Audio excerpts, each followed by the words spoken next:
Halo, kembali lagi dengan Sandika di XND Tech Channel. Redmi. Seri entry level dari Xiaomi yang tahun ini rasanya bawa kekurangan yang sama kayak tahun sebelumnya. Tapi kok saya malah jadi makin cinta ya sama HP ini.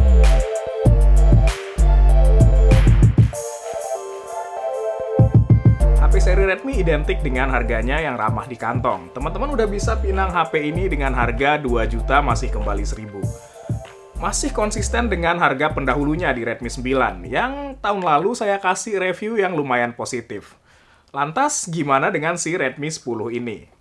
Selain dari sisi layar, Redmi 10 tahun ini juga membawa upgrade dari sisi kamera yang sekarang beresolusi 50 megapiksel, yang harusnya bikin dia bisa jepret hasil gambar yang cakep di kelasnya. Tapi menurut saya kok yang bikin jatuh cinta justru bukan kameranya dari HP ini. Terus apa dong? Mari kita bahas. Dari luar kelihatan nih, kalau di Redmi 10 ini Xiaomi coba main aman dengan pakai pendekatan desain yang mainstream dan udah lumrah terlihat di HP-HP lain, dengan menyematkan sebuah gundukan kamera di pojokan HP-nya. Meskipun begitu, HP ini tetap terasa elegan dengan finishing panel belakang matte yang halus dengan sentuhan chrome di sekitar modul kameranya. Saya pribadi sih suka dengan desain ini, nggak berlebihan, nggak aneh, cakep aja pokoknya. Di sebelah kanan terdapat tombol volume control dan tombol power yang ngerangkap jadi sensor sidik jari. Posisi ini saya suka sih karena terkesan natural dan gampang buat buka HP-nya pakai sidik jari dari jempol. Di atas terdapat headphone jack serta infrared blaster khas Xiaomi. Dan di kiri ada slot SIM yang support dual SIM plus dedicated micro SD card. Cakep. Nggak perlu ngorbanin kartu SIM kalau mau pakai micro SD card. Tapi denger-denger di rilis 2022, SIM slotnya jadi hybrid. Unit saya ini sih rilisan 2021, jadi teman-teman pastiin sebelum beli ya. Nah, di bawah gundukan kameranya dengan bangga terpampang tulisan AI Cam Photography System. Artinya si kameranya didukung oleh kekuatan AI, Artificial Intelligence, katanya. Saya agak kurang tahu juga bagian AI-nya sebenarnya di mana. Yang jelas saya tahu adalah modul kamera di HP ini punya 4 buah kamera dengan peruntukan yang berbeda-beda. Yang pertama jelas, kamera utama atau wide beresolusi 50 megapiksel yang dijagoin sama Xiaomi.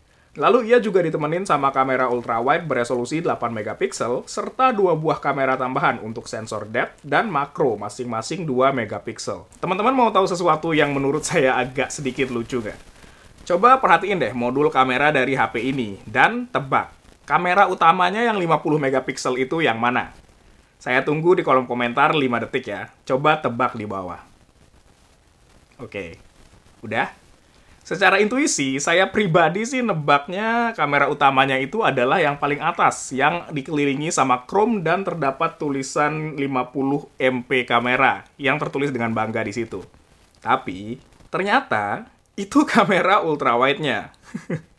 Kamera utamanya sebenarnya ada di tengah ini nih, dan bukan yang paling atas. Ya nggak masalah sih sebenarnya karena nggak ganggu fungsi juga. Cuma saya ngerasa ini agak sedikit menggelitik aja. Oke, terlepas dari itu, hasil jepretan dari kamera utamanya ini bisa dibilang oke ya, mengingat harga HP-nya yang 2 jutaan aja. Tapi nggak jauh beda sama pendahulunya di Redmi 9 kalau dilihat dari sisi ketajaman foto, warna, dan kualitas jepretan secara keseluruhan. Tone warna yang dikasih masih cenderung warm, dengan ketajaman yang cukup. Peningkatan bisa kelihatan dengan hadirnya mode 50 megapiksel sih, yang bisa ngehasilin foto dengan ketajaman lebih baik, namun dengan kekurangan yaitu ukuran file fotonya akan jadi lebih besar. Dynamic range-nya juga biasa aja, tapi terdapat mode HDR yang bisa bantu hal tersebut. Mode ini oke sih, bisa bikin kameranya munculin detail di sisi gelap dan juga terang. Tapi memang kondisi yang ekstrim kayak ngadep matahari dengan banyak detail dedaunan, bahkan mode HDR-nya juga nggak akan kuat buat nanganin hal tersebut. Kemudian dari sisi kamera ultrawide, jelas, ketajaman, detail, dan dynamic range-nya nggak sebagus kamera utama. Hasil fotonya bisa dibilang sedikit agak soft, nggak tajam-tajam banget.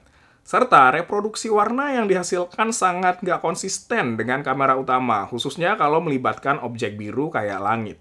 Jauh banget beda warnanya. Performa night mode-nya juga biasa aja sih. Saya pribadi bakal ngehindarin jepret foto di tempat gelap pakai HP ini.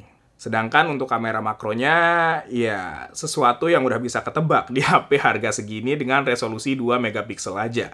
Hasil gambarnya kurang tajam, tapi balik lagi, HP-nya 2 juta doang. Jadi, ya menurut saya nggak apa-apa. Si kamera makro ini tetap bisa kok dipakai seru-seruan untuk jepret berbagai objek kecil, meski hasilnya ya standar aja. Yang nggak standar adalah layarnya nih, yang menurut saya jadi salah satu kekuatan yang major banget untuk HP ini. Layarnya adalah sebuah panel LCD dengan bentangan 6,5 inci, beresolusi Full HD+, dan dilindungi Corning Gorilla Glass 3. Reproduksi warnanya juga oke, masih tetap enak dilihat mata, tapi jelas kontrasnya nggak akan bisa ngalahin apa yang ditawarin sama layar OLED. Secara spesifikasi sih layar yang lumayan menggugah ya untuk HP 2 jutaan. Cuma satu fitur lagi yang bikin layarnya ganteng banget adalah high refresh rate di 90Hz. Waduh, Xiaomi berhasil hadirin spek kayak gini dengan budget 2 juta aja. Asik banget. Ini bikin pengalaman sehari-hari pakai HP ini jadi smooth dan enak banget. Scrolling jadi kerasa lebih nyaman di mata, baca-baca berita, sosial media, dan sebagainya jadi lebih ciamik. Ini juga merupakan upgrade yang nyata dan bikin perbedaan yang kerasa banget dibandingkan dengan seri Redmi 9 di tahun 2020 kemarin.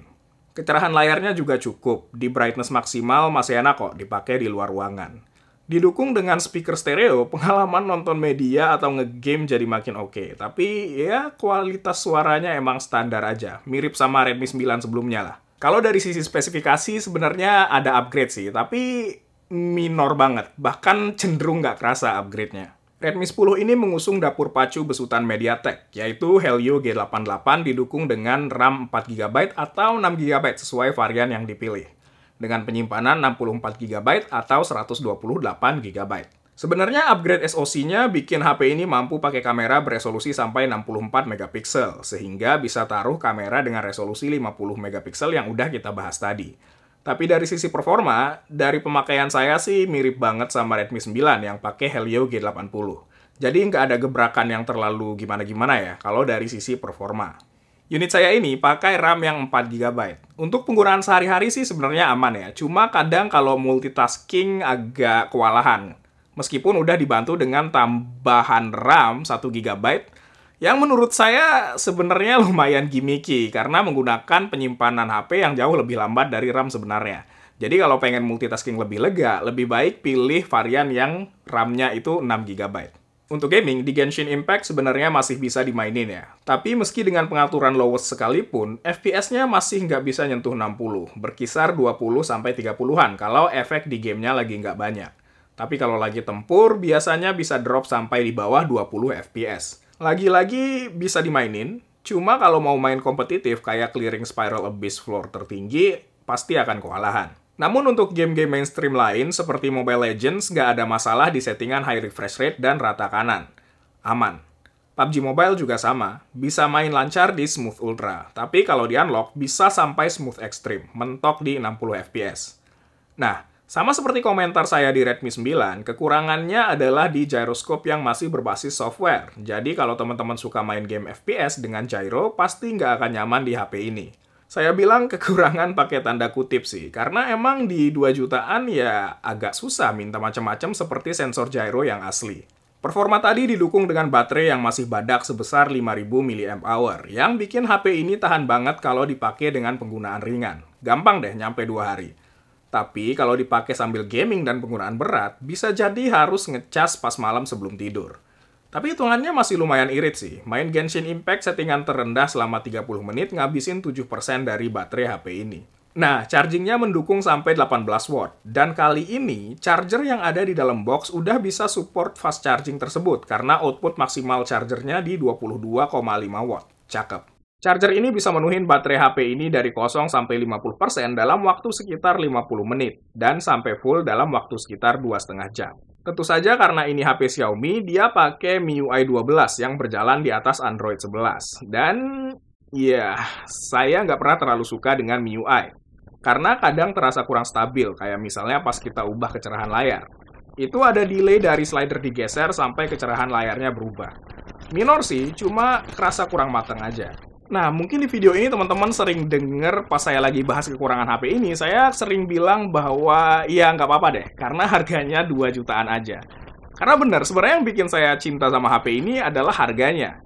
Dengan selisih harga yang nggak sampai 100.000, dengan storage dan RAM yang sama dibandingkan dengan Redmi 9, Upgrade yang dibawa sama si Redmi 10 ini patut diacungi jempol. Kameranya sekarang dukung sampai 50 megapiksel. Upgrade layar yang cakep banget, dan udah dapet batok fast charger di dalam box.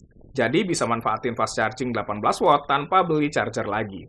Menurut saya upgrade yang cukup solid, meski dari sisi performa nggak ada perbedaan yang berarti. Jadi, kalau cari HP di 2 jutaan, Redmi 10 ini bisa jadi pilihan yang menarik untuk teman-teman lirik. Sekian video kali ini, kita jumpa lagi di video berikutnya.